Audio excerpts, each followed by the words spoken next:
Hi, everybody.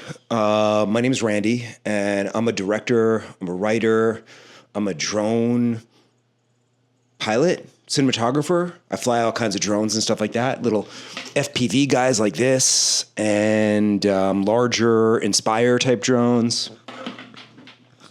And I've been doing a vlog on YouTube because I want to bring people along with this journey that I'm on. I did a bunch of posts. I did a bunch of posts at the beginning of 2024 and kind of stopped on May 15th, 2024.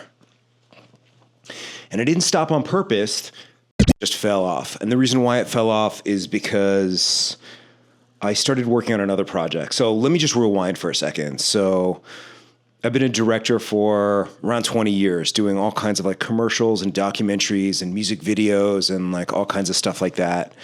And then a bunch of things, truth be told, that like I don't talk about or put on my reel or put on my website, you know, like the kind of dark, dirty secret of, filmmaking when you shoot event stuff or all kinds of random things that are just cash things. But in the name of being honest and truthful, I do that stuff too. I don't do weddings and bar mitzvahs. No judgment to those that do that, but that's kind of where I draw my personal line.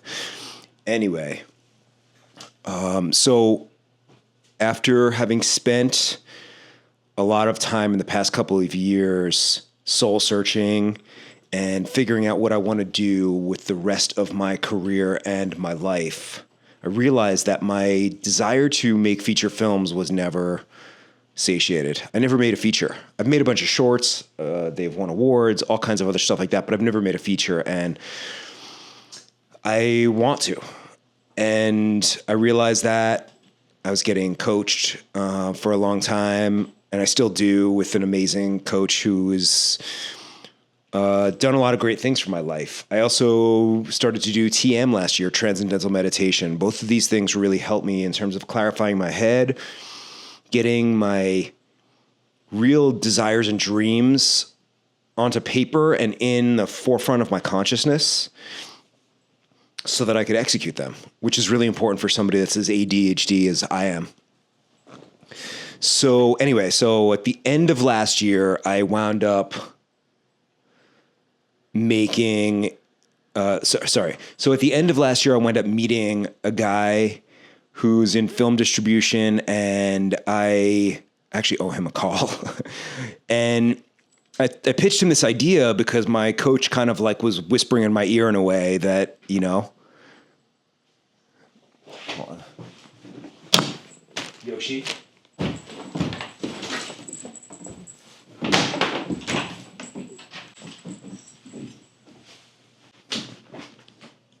I'm back. My cat was bugging me out. So where was I? So last year, I pitched this idea to this guy, and he said to me he really liked it. When can he read it? And basically, I told him a month. And then I spent that month writing it. I wrote my first feature film. That was awesome. Totally awesome. And then this vlog is basically me in the process of making that movie. So then what happened that made me stop making this blog and also stop chasing down that movie?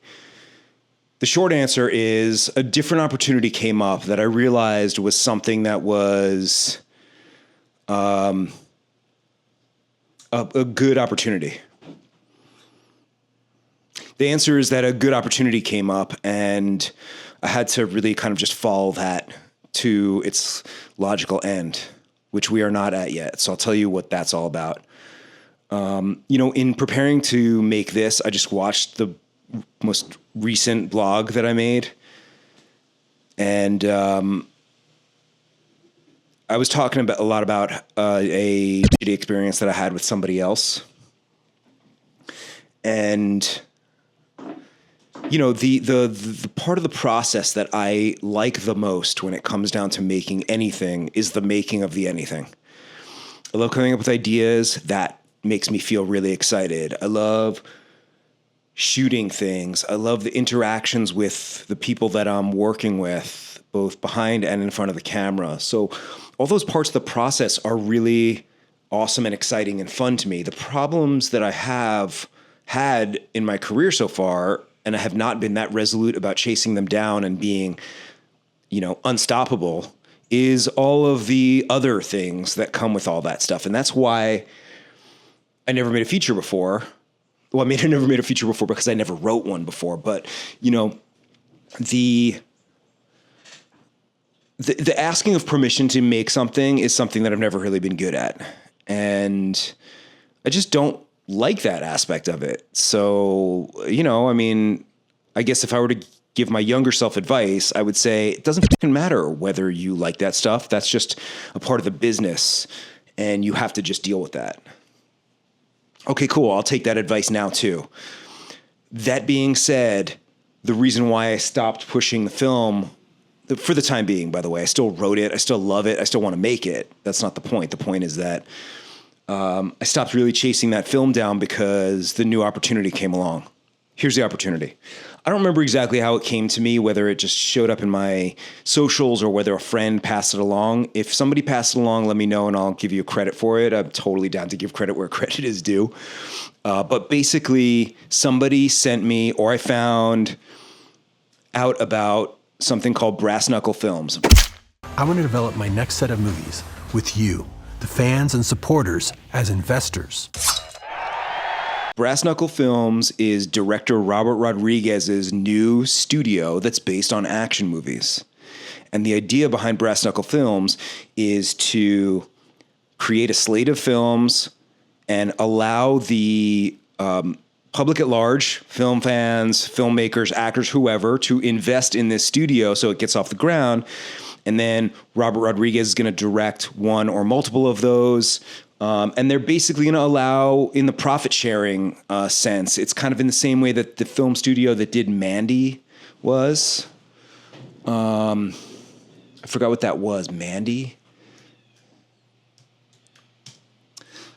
Oh, Legion M. Okay, so it was Legion M. Legion M is another one of these things where the fans have invested. So basically, I was interested in that, and then I checked it out. And then one of the really interesting parts of it was that if you invest in the company, they would allow you to pitch a movie idea. And to me, that was like, okay, cool. This was a great opportunity for me to pitch my movie. By the way, the movie that I wrote last year is called Invasive Species. I've also been calling it Island Time. I'd like to do this more often, truth be told, and I want to tell you more and be more transparent about the whole thing. But I digress. So anyway, so in Brass Knuckle Films, Robert Rodriguez investment. So basically, I saw the investment opportunity. I was like, this looks cool.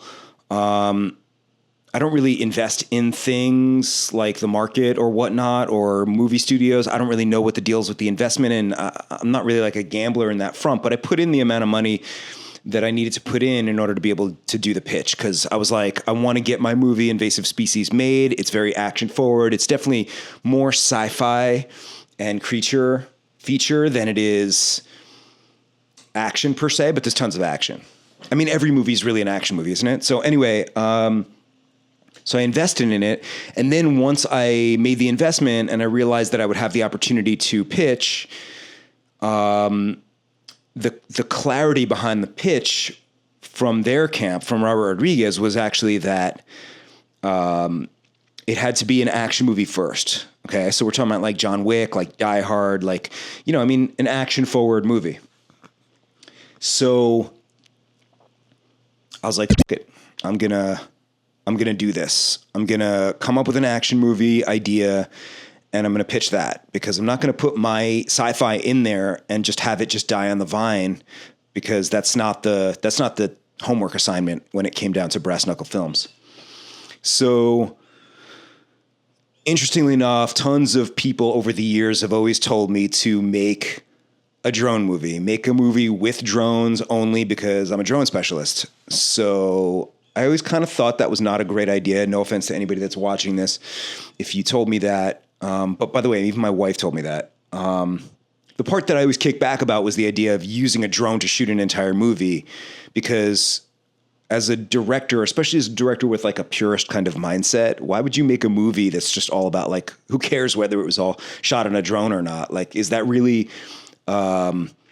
press-worthy enough to get audiences to go see the movie? I mean, ultimately, you want to shoot with the right tool for the right job. So, but that kind of always resonated in my head, and I fly FPV drones, the little drone that I showed you earlier.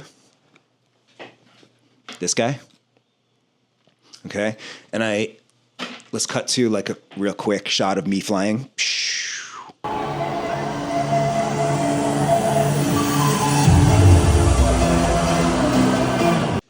Let's cut a quick shot of me, of what I see while I'm flying.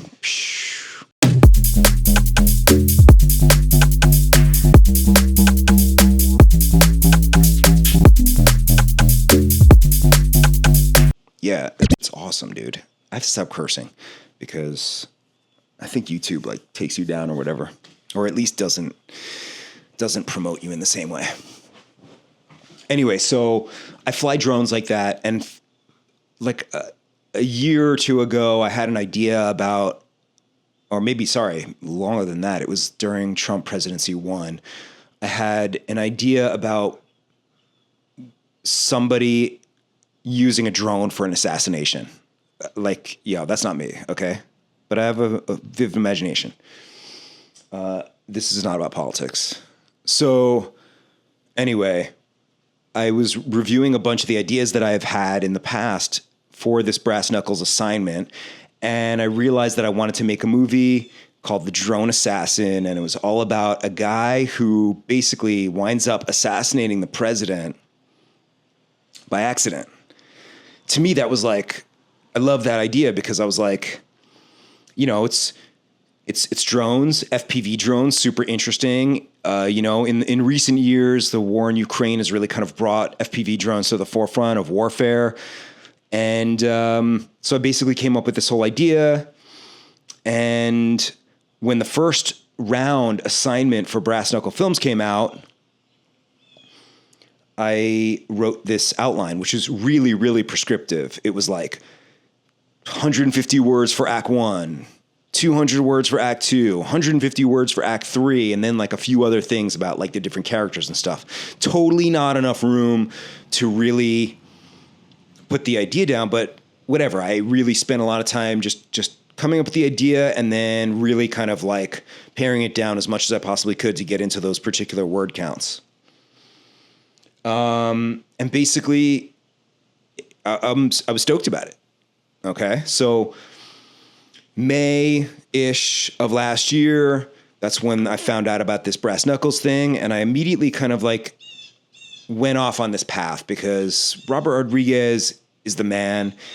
He's made tons of movies. He's made tons of movies that I love. He's, you know, BFFs with Quentin Tarantino, another, you know, legend. And what I love about Robert Rodriguez the most is his philosophy. First of all, he's like super into manifestation and those kinds of ideas. Love that. My coach is very into that kind of stuff. And as I mentioned earlier, I'm super, you know, I've been kind of like under her spell when it comes down to this stuff. And I really do believe that manifestation is where it's at. You have to have a clear idea about what you want, and you have to review that all the time, and you just move towards it. It's not some kind of like weird magic, but it seems like it. And what's cool about it is that it you know, as soon as you start getting that magic into your life, you will start to see things around you bend towards that dream, which is totally awesome. I digress. So I did that first outline.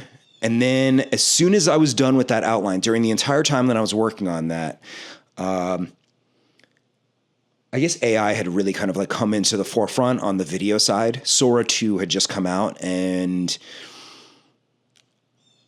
back in the back of my head, basically my dread about AI taking over and destroying my career had kind of like been percolating underneath, you know, and I was scared. I was really scared. And as soon as that treatment was done, I basically focused on making a teaser for that, for the Drone Assassin. I was like, forget this. That was good. I didn't curse there. Forget this. I'm going to jump into AI, into Sora, and I'm going to make a teaser for this thing, and I'm going to turn around and fight that dragon. I'm going to see what's up, and I'm going to make that work out. Sorry, this bird's bugging me out.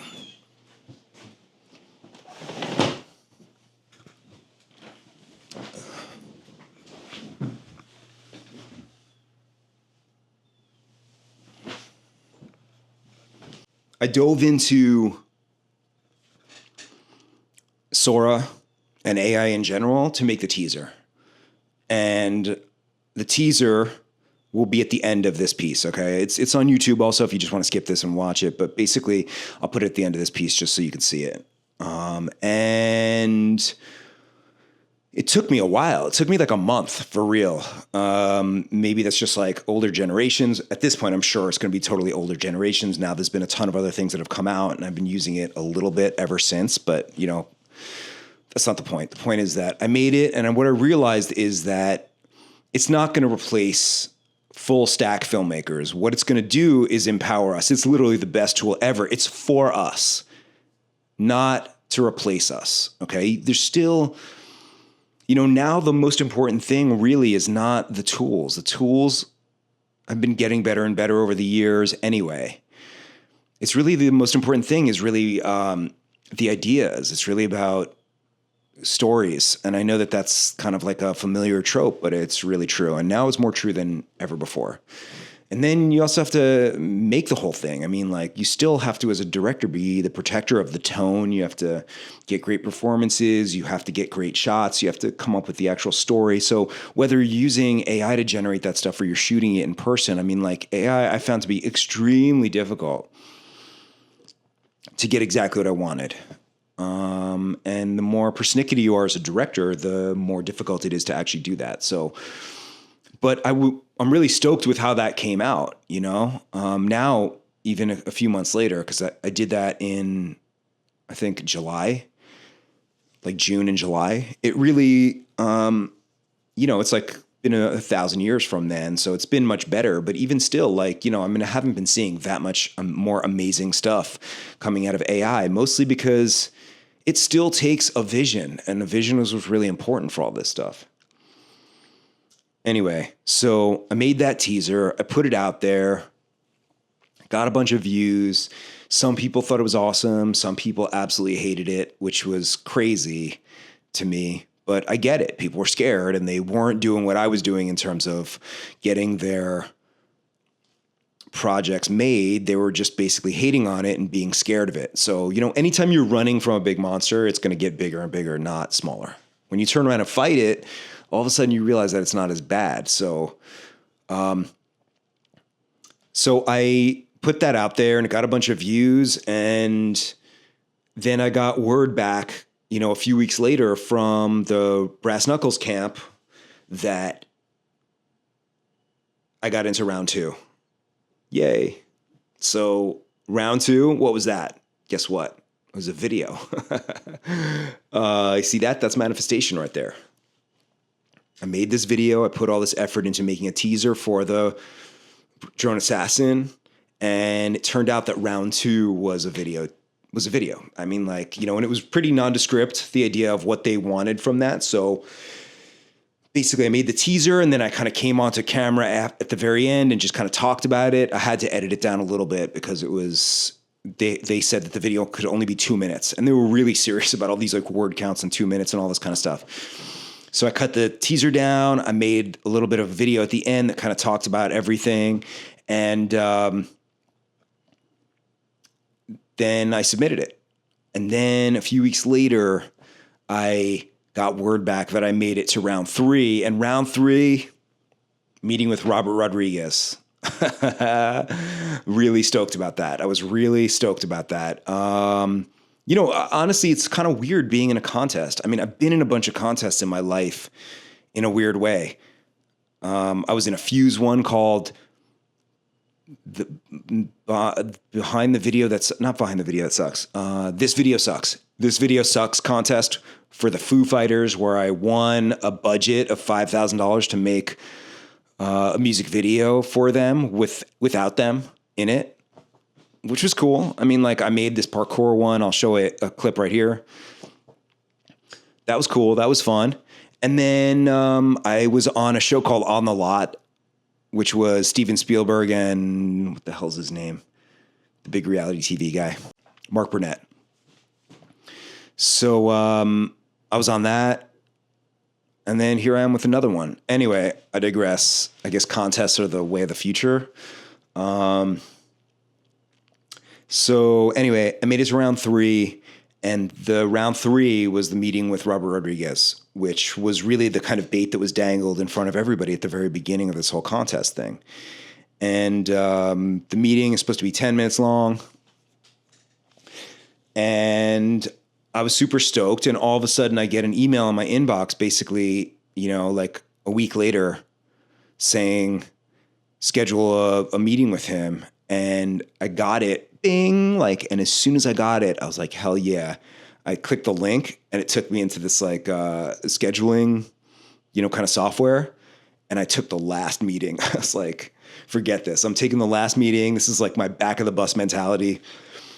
And I was like, you know, cool kids go in the back of the bus. Last meeting. It's going to have to be it. And then from there, I basically went on to like, you know, which was a week away, by the way, which is kind of crazy. It was like, all right, in 1 week. And then I just basically dove in for that next week to just prepare for this meeting and to get the rest of my story down. Cause I mean, at that point I had wrote out the treatment, I had made the teaser, but like I did really, and I had spent some time writing out like other parts of the whole thing, but like it wasn't really ready to be pitched. You know, I thought I would have more time, but you know, whatever. I mean, like, so basically I just jumped right into it immediately and I wrote the thing out. I mean, I made a bunch of Post-it notes right here. And I had my whole like command station set up, like my lights and my camera, you know, for the meeting itself. And I spent a week just, you know, writing the story, crafting the pitch, getting everything much better and clearer and more awesome. And it came time to do the meeting with him. And, you know, I mean, Zoom, who shows up? Robert motherfucking Rodriguez. And the 10-minute call went 40 minutes. Yo, that was awesome. He was totally cool, creative. By the way, he gave notes on the script before I got notes on my script, basically talking to me about the possibility of some other ending. And I took them into account because I thought they were smart. I mean, they were smart. So I took them into account and I considered it. You know, basically what I did was I wrote out my whole thing and then I wrote out his whole thing. And then I figured out like what I could do if I were to consider all these different things without saying, yes, his note's genius. No, his note's not genius, whatever. I just took it into consideration. And I realized that like it really added a bunch of things to it. Anyway, so he and I had the call. It was awesome. I'm going to show a snippet here. The reason I'm telling you this is because you're one of our top guys. Not too much though, because I don't know whether I'm really supposed to do that or not, but whatever. So yeah, that meeting went really well and was totally awesome. I literally like, you know, kind of like finished my meeting and it was a rainstorm that night. My wife was in the bedroom, just like, you know, kind of, I guess, just waiting with bated breath just to hear what was going on. I kind of screamed after, holy shit. And we like ran outside and, you know, ran around in the rain. Please no. Congratulations. And hugged it out. And then we had an ice cream party with my daughter. It was just really awesome. It was a great, like really beautiful experience. I really believe that you should I should revel in the wins that you have. It's so easy to pass by the wins that you have in life that it's just important to take a second and really appreciate it, because it goes, and it did go, by the way. It went really quick. It's been 2 weeks since then, and I've been in a kind of like a weird limbo state. It's like I'm still writing more of my idea and getting it out there, but it's like, it's weird because I can't reach out to him because it's just not within the confines of this particular contest and the way that this structure works. So I basically have just been living on, I've been working a bunch, just doing work that's like money-making work, all kinds of random shoots and drone shoots and things like that, while continuing to think about what I've been doing and also, what I want to do next. I mean, obviously what I'd really like to do next is work on the Drone Assassin with Brass Knuckle Films and make a hit. That's what I want to do. Okay. Manifestation wise, let's do this. But the reason why I'm making this video right now, aside from the fact that I really just want to keep up with all this stuff, is that I've been kind of really thinking about what I want to do next without giving power completely over to Robert Rodriguez and the Brass Knuckle thing, because it's something that I cannot control. And to me, if there's one thing that I've learned from listening to him on all his podcasts and reading his book, or listening to his book technically, which you should totally listen to, Rebel Without a Crew. He read it, or you can just read it yourself. He reads it out loud in the audiobook. What I really took away from all that stuff is basically that, what he did was he looked around at his world in, the early 90s, 90, 91. And he basically looked around and said, hey, what kind of things do I have? What kind of cameras can I get my hands on? And then how do I just use the things that I can have to make a movie? And, what's beautiful about his story, if you don't know it, and I would suggest highly listening to him on Lex Fridman, on Joe Rogan, just his most recent podcasts, and you can obviously dive down the rabbit hole on his previous stuff. But, the basic idea is take the things that you have around you and just make the things that you want to make. And I love that philosophy because that's me. That's always been me. That's the way I've done it in my music video world. That's the way I've done it in my short film world. That's the way I've done it. Less in the commercial world because you actually have budgets and things like that for that. But like even then, and in listening to him on all his podcasts and things like that, I've really kind of come to understand how similar my mentality is to that. And I really appreciate that, which makes me want this to work out even more, this Brass Knuckle thing even more, or just my relationship with him even more, because he would be a superb mentor for me.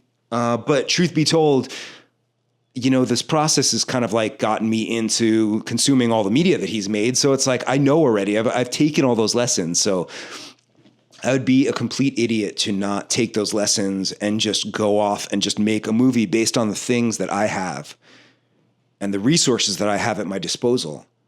And what I've come to realize in recent weeks is there are many, I have a lot of people that have money. I have a lot of people that are creative. I have a lot of cameras myself and drones myself and all kinds of toys myself. I have friends that have boats. I have friends that have beautiful cars. I have friends that have mansions and golf courses. I mean, I know people that have a lot of material resources, and that's really awesome. And these are all people also that would most likely be willing to kind of like be a part of what it is that I'm trying to do. And,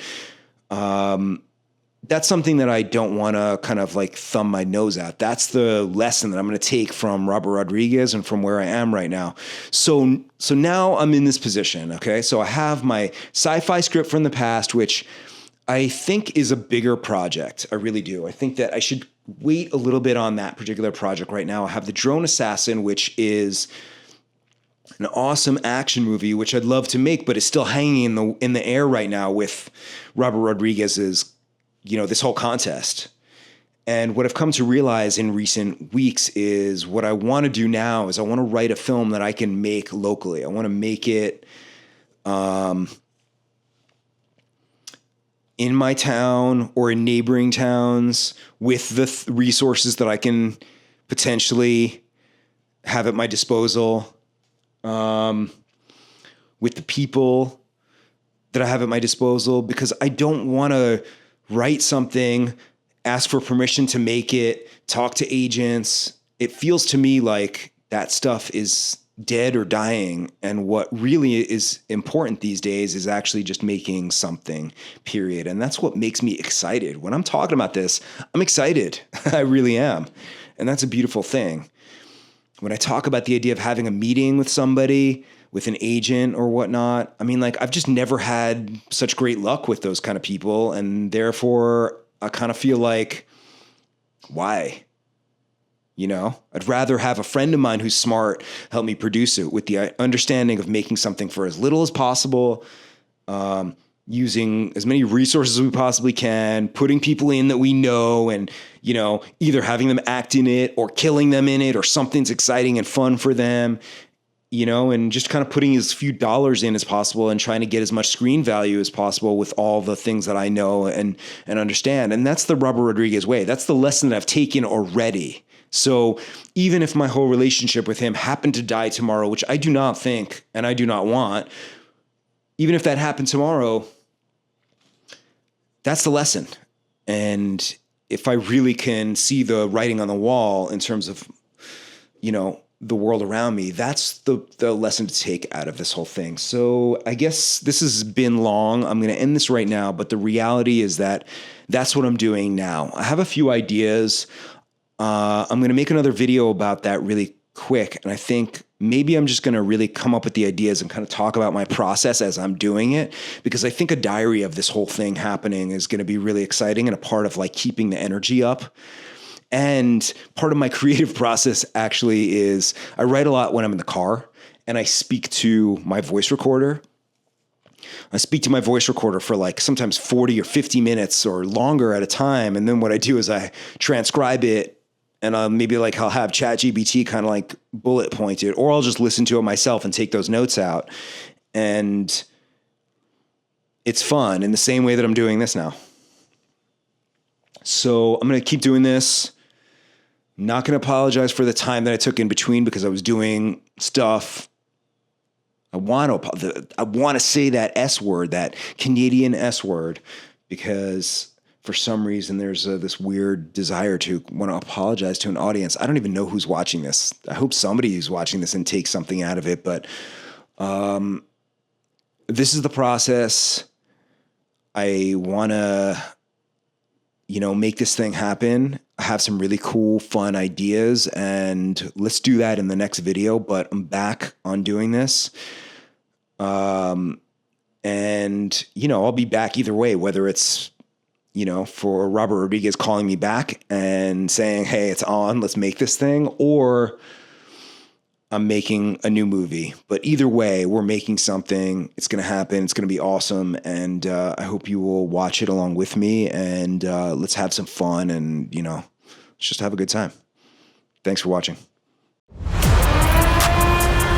Any other day, and I wouldn't come within 100 miles of this shitbag, rat-infested city. But today, I'm here to end something that should have never been left unfinished. You see, 5 years back, I was running point on an operation to erase a high-value target. A very dangerous man, okay? Things went sideways, and he's gone. He goes on the warpath.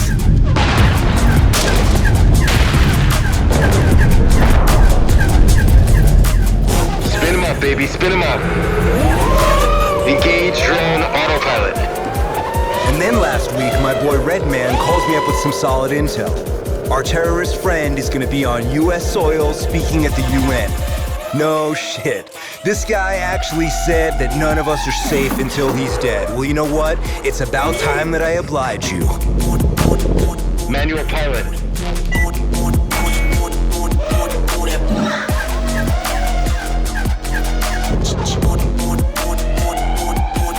I've been waiting for this day for 5 long years. But what I didn't know, and what I couldn't possibly have known, is that the intel was compromised.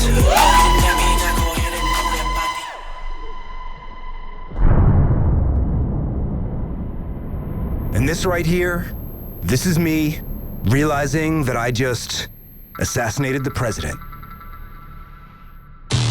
Fuck. Not good. Replay feed, confirm identity as POTUS. Watch it. Dial Redman. Pick up, pick up. Come on, man, pick up. Fuck. Broad news. A large explosion rocked Midtown Manhattan just moments ago. Officials from the NYPD and the Secret Service have yet to comment. We know that the explosion coincided with the arrival of the presidential motorcade at the UN. Está previsto que el presidente pronuncie un discurso en la Asamblea General más tarde hoy. Man, I saw this drone tear ass out of an alley a few blocks away. Then I see a guy on a black motorcycle. He was some kind of assassin. Yeah, the drone assassin. Yeah. To say the very least, I am fucked. And now, I've got to figure out how to get unfucked.